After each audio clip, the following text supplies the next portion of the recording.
വിശദമായി നോക്കാം. വർക്കലയിൽ ട്രെയിനിൽ നിന്ന് തള്ളിയിട്ട് ഗുരുതരമായി പരിക്കേറ്റ പെൺകുട്ടിയുടെ ആരോഗ്യനിലയിൽ നേരിയ പുരോഗതി. പാലോട് സ്വദേശിനി സോനയെ വെന്റിലേറ്ററിൽ നിന്ന് മാറ്റി. തിരുവനന്തപുരം മെഡിക്കൽ കോളേജിൽ തീവ്ര പരിചരണ വിഭാഗത്തിൽ ചികിത്സയിലാണ് പെൺകുട്ടി. ഇന്നലെ രാത്രിയാണ് ഓടുന്ന ട്രെയിനിൽ നിന്ന് സോനുവിനെ തള്ളിയിട്ടത്. മദ്യപിച്ചെത്തിയ പനച്ചിമൂട് സ്വദേശി സുരേഷ് കുമാറാണ് പെൺകുട്ടിയെ ആക്രമിച്ച് പുറത്തേക്ക് ചവിട്ടി തള്ളിയിട്ടത്. സോനുവിന്റെ സുഹൃത്ത് അർച്ചനയെയും പ്രതി ആക്രമിച്ചിരുന്നു. ഇയാൾക്കെതിരെ വധശ്രമത്തിന് പോലീസ് കേസെടുത്തു.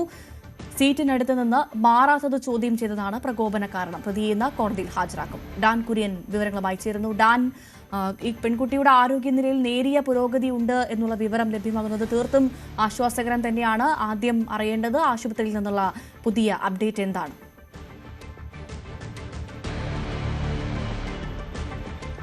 ആന്തരിക രക്തസ്രാവവും അതോടൊപ്പം തന്നെ അബോധാവസ്ഥയിലുമായിരുന്ന പെൺകുട്ടിയാണ് ആരോഗ്യനില വീണ്ടെടുത്തതിനെ തുടർന്ന് വെന്റിലേറ്ററിൽ നിന്ന് തീവ്ര പരിചരണ വിഭാഗത്തിലേക്ക്, മെഡിക്കൽ കോളേജിലെ തീവ്ര പരിചരണ വിഭാഗത്തിലേക്ക് രാവിലെ തന്നെ മാറ്റിയിരിക്കുന്നത്. പരിക്കുകൾ ഭേദമായി വരാൻ കുറച്ച് സമയമെടുക്കും. കാരണം തലയ്ക്കും അതോടൊപ്പം മറ്റ് ശരീരഭാഗങ്ങൾക്കുമാണ് പരിക്കേറ്റിരിക്കുന്നത്.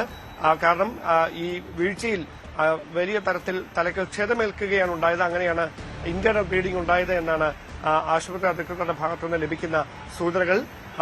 ആരോഗ്യ വിദഗ്ധരുടെ കർശനമായ നിരീക്ഷണത്തിലാണ് ഇപ്പോൾ ഐസിയുവിൽ ഈ പെൺകുട്ടി തുടരുന്നത്. അതേസമയം പെൺകുട്ടിയുടെ ഒപ്പമുണ്ടായിരുന്ന സുഹൃത്ത് അർച്ചന നൽകിയ മൊഴിയുടെ അടിസ്ഥാനത്തിലാണ് വധശ്രമത്തിന് RPF കേസ് രജിസ്റ്റർ ചെയ്തിരിക്കുന്നത്. പനച്ചിമൂട് സ്വദേശി സുരേഷ് കുമാറിനെതിരെ കൊലപ്പെടുത്തുകയെന്ന ഉദ്ദേശത്തോടെയാണ് ആഞ്ഞു ചവിട്ടിയത് പുറത്ത് എന്നാണ് FIRലെ ഗുരുതരമായ പരാമർശം. എന്തായാലും അതിദാരുണമായ സംഭവത്തിൽ വിദഗ്ധ ചികിത്സയ്ക്ക് ശേഷം, അതായത് ഒരു ഘട്ടം പിന്നിടുമ്പോൾ വീണ്ടും ജീവിതത്തിലേക്ക് മടങ്ങി വരുന്നു ഈ 19-കാരി എന്ന ആശ്വാസകരമായ ഒരു വാർത്തയാണ് നമുക്ക് മെഡിക്കൽ കോളേജ് ആശുപത്രി അധികൃതരുടെ ഭാഗത്തുനിന്ന് ലഭിക്കുന്നത്. അതേസമയം പെട്ടെന്നുണ്ടായ ഒരു പ്രകോപനമാണ് ഇങ്ങനെയൊരു സംഭവത്തിലേക്ക് നയിച്ചത് എന്നാണ് പ്രതി അന്വേഷണ സംഘത്തിന് നൽകിയിരിക്കുന്ന മൊഴി. ആദ്യം പരസ്പര വിരുദ്ധമായി ചോദിക്കുന്ന ചോദ്യങ്ങൾക്ക് ഉത്തരം നൽകി അന്വേഷണ ഉദ്യോഗസ്ഥരെ വഴിമുട്ടിക്കാനുള്ള ശ്രമമാണ് നടത്തിയതെങ്കിൽ പിന്നീട് കൃത്യമായ തെളിവുകൾ നിരത്തി സാക്ഷിമൊഴികളുടെയൊക്കെ വിവരങ്ങൾ അടക്കം പറഞ്ഞുകൊണ്ടാണ് കർശനമായ ചോദ്യം ചെയ്യൽ നടന്നത്. ആ ചോദ്യം ചെയ്യലിനൊടുവിലാണ് താൻ സീറ്റിൽ നിന്ന് എഴുന്നേറ്റ് മാറാൻ ആവശ്യപ്പെട്ടതുമായി ബന്ധപ്പെട്ടുണ്ടായ തർക്കമാണ് ഇങ്ങനെയൊരു പ്രകോപനത്തിലേക്ക് നയിച്ചതെന്ന് സുരേഷ് കുമാർ വ്യക്തമാക്കിയത്. ഇയാൾ സ്ഥിരം മദ്യപാനിയായിരുന്നുവെന്നും കുടുംബ പ്രശ്നങ്ങൾ നിലനിൽക്കുന്നുണ്ടെന്നും അക്രമവാസന ഉള്ള ഒരു സ്വഭാവമാണ് സുരേഷ് കുമാറിന് എന്നുമാണ് ഇതുവരെയുള്ള അന്വേഷണത്തിൽ ഉദ്യോഗസ്ഥർക്ക് ലഭിച്ചിരിക്കുന്ന വിവരം. പ്രതി എന്തായാലും കുറ്റം സമ്മതിച്ചല്ലോ അല്ലേ ഡാൻ? ഈ സംഭവം നമ്മൾ ഒരുപാട് ചർച്ച ചെയ്തതാണ്. സൗമ്യ കേസിന് ഇങ്ങോട്ട് ഇത് ഒരു വലിയ വിഷയമായിരുന്നു.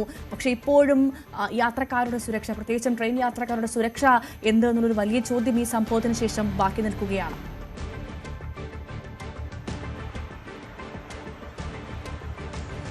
തീർച്ചയായിട്ടും. അതായത് ട്രെയിനുകളിൽ, പ്രത്യേകിച്ച് ഈ രാത്രികാലത്തുള്ള ട്രെയിനുകളിൽ സ്ത്രീ വനിതാ യാത്രക്കാരുടെയൊക്കെ സുരക്ഷ ഉറപ്പാക്കുന്നതിന് വേണ്ടിയിട്ടുള്ള നടപടികൾ വലിയ തരത്തിൽ ചർച്ച ചെയ്യപ്പെട്ടതാണ്.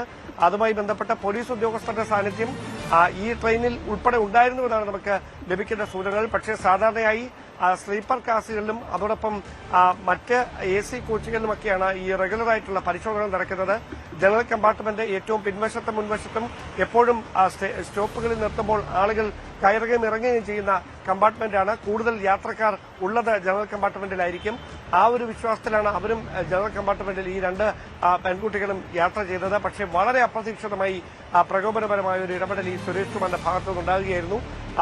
മാത്രമല്ല, തലനാരിഴയ്ക്കാണ് ഒപ്പമുണ്ടായിരുന്ന സുഹൃത്ത് ഈ പുറത്തേക്ക് തെറിച്ചു വീഴാതെ രക്ഷപ്പെട്ടതെന്നാണ് അവർ തന്നെ മാധ്യമങ്ങളോട് വ്യക്തമാക്കിയിരിക്കുന്നത്. അതിനപ്പുറത്തേക്ക് ഏതെങ്കിലും തരത്തിലുള്ള ഒരു വീഴ്ച ഉദ്യോഗസ്ഥരുടെ ഭാഗത്തുനിന്നുണ്ടായതായി റെയിൽവേ ഇതുവരെ വിശദീകരിക്കുന്നില്ല. മാത്രമല്ല, പ്രായോഗികമായ ചില തടസ്സങ്ങൾ, എല്ലാ കമ്പാർട്ട്മെന്റിലും ഉദ്യോഗസ്ഥരെ നിയമിക്കുക എന്നതൊക്കെ അടക്കമുള്ള ആവശ്യങ്ങൾ, സുരക്ഷാ ഉദ്യോഗസ്ഥരെ നിയമിക്കുക എന്നടക്കമുള്ള ആവശ്യങ്ങൾ പല ഘട്ടങ്ങളായി ഉയർന്നെങ്കിലും അതിനുള്ള പ്രായോഗിക ബുദ്ധിമുട്ടുകളാണ് അവർ ചൂണ്ടിക്കാണിക്കുന്നത്. അതേസമയം ഇപ്പോഴുണ്ടായിരിക്കുന്ന ഈ സംഭവങ്ങളുടെ പശ്ചാത്തലത്തിൽ രാത്രികാലങ്ങളിൽ ഉൾപ്പെടെ വനിതാ കോച്ചുകളിൽ അടക്കം കൃത്യമായി പരിശോധന കർശനമാക്കാനുള്ള ഒരു തീരുമാനത്തിലേക്ക് RPF എത്തിയിരിക്കുകയാണ്. ഡാൻ കുര്യനാണ് വിവരങ്ങൾ നൽകിയത്. ഞെട്ടലോടുകൂടിയാണ് ഈ സംഭവം കേട്ടതെന്നാണ് പ്രതി സുരേഷ് കുമാറിന്റെ അയൽവാസിയും പഞ്ചായത്ത് അംഗവുമായ ഷീല പ്രതികരിക്കുന്നത്. പ്രതി സുരേഷ് കുമാർ മദ്യപിച്ച് ഭാര്യയെ മർദ്ദിക്കുന്നത് പതിവാണെന്നുമാണ് ഷീല പറയുന്നത്. ഷീലയുടെ വാക്കുകളൊന്ന് കേൾക്കാം. സുരേഷ് എന്ന് പറയുന്ന വ്യക്തിയെക്കുറിച്ച് പറയുകയാണെങ്കിൽ അയാളൊരു മദ്യപാനിയാണ്. പക്ഷേ സമൂഹത്തിൽ വലിയ പ്രശ്നങ്ങളൊന്നും ഉണ്ടാക്കുന്ന ആളല്ല. മദ്യപിച്ചിട്ട് വന്ന് ഭാര്യയായിട്ട് അടിയും വഴക്കും ഒക്കെ ഉണ്ടാക്കും, ഭാര്യയെ അടിക്കും, അങ്ങനെ ഭയങ്കര വിഷയങ്ങളൊക്കെ ഉണ്ടാകുമായിരുന്നു. അങ്ങനെ അതിൻ്റെ പേരിൽ ഭാര്യയെ പിണങ്ങി വേറൊരു വീട്ടിലോട്ട് മാറി താമസിക്കുകയാണ്. മക്കൾ അയാളുടെ സംരക്ഷണയിലാണ്, അയാളുടെ വീട്ടിൽ തന്നെ ഉണ്ട്. ഒരു മോനും ഒരു മോളും ഉണ്ട്. അപ്പം ഈ സുരേഷിൻ്റെ ഫാമിലിയെക്കുറിച്ച് പറയുകയാണെങ്കിൽ എല്ലാം നല്ല ആൾക്കാരാണ്. അതായത് സമൂഹത്തിൽ ജനങ്ങളുമായിട്ട്, അതായത് സമൂഹത്തോട് ചേർന്ന് നിന്ന് പാവപ്പെട്ട ആൾക്കാരെയൊക്കെ സഹായിക്കാനും ഒക്കെ ഉള്ള, അതായത് പള്ളിയുമായിട്ടൊക്കെ നല്ല ആക്റ്റീവായിട്ടൊക്കെ നിൽക്കുന്ന ആൾക്കാരാണ്. അപ്പോൾ ഇതുപോലൊരു പശ്ചാത്തലം മറ്റാർക്കും ഇല്ല. ഇയാൾ മദ്യപിച്ചതിൻ്റെ പേരിൽ ഇങ്ങനെ ആയിപ്പോയതാണ്. പ്രതി സുരേഷ് കുമാർ മദ്യപാനിയാണെങ്കിലും മുൻപ് പെൺകുട്ടികളോട് മോശമായി പെരുമാറിയതായി അറിവില്ലെന്നാണ് സമീപവാസിയും ജനപ്രതിനിധിയുമായ ശ്യാം പ്രതികരിക്കുന്നത്. അദ്ദേഹത്തിന്റെ വാക്കുകളിലേക്ക്. മദ്യപാനിയാണെങ്കിൽ ഞാൻ ഇന്ന് വരെ അദ്ദേഹത്തെ വേറൊരു രീതിയിലുള്ള പെൺകുട്ടികളെ ഉപദ്രവിച്ചതായിട്ട് എനിക്ക് ഇന്ന് വരെ അറിവില്ല. ഇപ്പോൾ ഇന്ന് ട്രെയിനിൽ നടന്നത് സംഭവം അത് എന്താണെന്ന് വാർത്തയിലൂടെയാണ് ഞാൻ അറിഞ്ഞത്. ആ വസ്തുതയിൽ നിജസ്ഥിതി ഉണ്ടെങ്കിൽ കൃത്യമായിട്ട് അദ്ദേഹത്തിന് അർഹിക്കുന്ന ശിക്ഷ വാങ്ങിക്കൊടുക്കണം. നാട്ടിൽ അദ്ദേഹത്തിൻ്റെ കുടുംബമോ അദ്ദേഹമോ ഒരു തരത്തിലുള്ള വിഷയവും ഇന്ന് വരെ നടത്തിയിട്ടുള്ളതായിട്ട് എൻ്റെ അറിവിൽ ശ്രദ്ധയിൽപ്പെട്ടിട്ടില്ല. മറ്റൊന്നും എനിക്ക് ഇതിനെക്കുറിച്ച് വേറെ അദ്ദേഹത്തിൻ്റെ കുടുംബത്തെക്കുറിച്ച് ആർക്കും ഒരു മോശപ്പെട്ട ഒരു അഭിപ്രായമൊന്നും നമ്മുടെ നാട്ടിൽ ഇതുവരെ ആയിട്ടില്ല. സൗമ്യ നേരിട്ടതിന് സമാനമായ ക്രൂരകൃത്യമാണ് വർക്കലയിൽ ഉണ്ടായതെന്ന് ട്രെയിൻ യാത്രയ്ക്കിടെ പീഡനത്തിനിരയായി കൊല്ലപ്പെട്ട സൗമ്യയുടെ അമ്മ പ്രതികരിച്ചു. 15 വർഷമായി സൗമ്യയ്ക്ക് സംഭവിച്ചത് വേറെ ആർക്കും സംഭവിക്കരുത് എന്നുള്ള ആവശ്യം ഉന്നയിച്ചുകൊണ്ടിരിക്കുകയാണെന്നും സൗമ്യയുടെ അമ്മ സുമതി പറഞ്ഞു. ഇതിപ്പോ അതിനെക്കാട്ടി അപ്പുറം സൗമ്യയുടെ അദ്ദേഹത്തിലാണ് ഇപ്പൊ ഈ ഒരു സംഭവം നടന്നിരിക്കുന്നത്. ഒരു ട്രെയിനിൽ നിന്ന് എടുത്തൊരു പെൺകുട്ടീനെ എടുത്ത് ചവിട്ടി പുറത്തേക്ക് ആക്കുക എന്നെല്ലാം പറഞ്ഞാൽ അത് ഭയങ്കര ഒരു ഉൾക്കൊണ്ട് പോകാൻ പറ്റാത്തൊരു കാര്യം. അത് ആ സ്ഥലം അങ്ങനത്തെ ഒരു സ്ഥലവും എന്തെങ്കിലും സംഭവിച്ചു പോയിരുന്നെങ്കിൽ എന്ത് ചെയ്യും? അപ്പൊ എനിക്കിതിൽ പറയാനുള്ളത് എന്താ വെച്ചാൽ റെയിൽവേ സുരക്ഷിത അത് വളരെ കാര്യമായിട്ട് ഇത് പറഞ്ഞ് അവസാനിക്കുന്ന സമയത്ത് ഈ ഒരു സംഭവം ഉണ്ടാവുന്ന സമയത്ത് മാത്രമല്ല ഈ ഒരു കാര്യം ചെയ്യേണ്ടത്. എന്നേക്കുമായി നമ്മളിപ്പോ എല്ലാവരും റെയിൽവേ സ്റ്റേഷനും എല്ലാവരും എല്ലാം ഇതായിട്ടാണ് വരുന്നത്. പക്ഷെ അതേപോലെ ഒരു സുരക്ഷിത ഈ ട്രെയിനിൻ്റെ ഉള്ളിലും കൂടി അവർ വെക്കണം. അത് വെക്കേണ്ടത് നിർബന്ധമുള്ളൊരു കാര്യമാണ്. കാരണം ഇന്നത്തെ ഉള്ള സ്ത്രീകളുടെ ആയാലും കുട്ടികളുടെ ആയാലും അവരുടെ സുരക്ഷിത അത് റെയിൽവേ അത് അംഗീകരിച്ചേ പറ്റൂ. ഇങ്ങനെ മദ്യപാനം കഴിച്ചിട്ട് ഓരോരുത്തർ ട്രെയിനിൽ വന്ന് ഇത്രയും പോലീസ് ഓരോ സ്റ്റേഷനിൽ എത്തുന്ന പോലീസുകാരും കാര്യങ്ങളും എപ്പോഴും ഉണ്ടാവുന്ന സ്ഥലമാണത്. അപ്പൊ ആ സ്ഥലത്ത് നിന്ന് ഇങ്ങനെ ഒരു അവസ്ഥ വന്നെന്ന് പറയുമ്പോൾ അത് ഒരിക്കലും പറ്റണില്ല. അപ്പൊ ഇതിന് സുരക്ഷിതം അത് റെയിൽവേ എത്രയും വേഗം അതിന് വേണ്ട കാര്യങ്ങൾ ചെയ്തേ പറ്റൂ.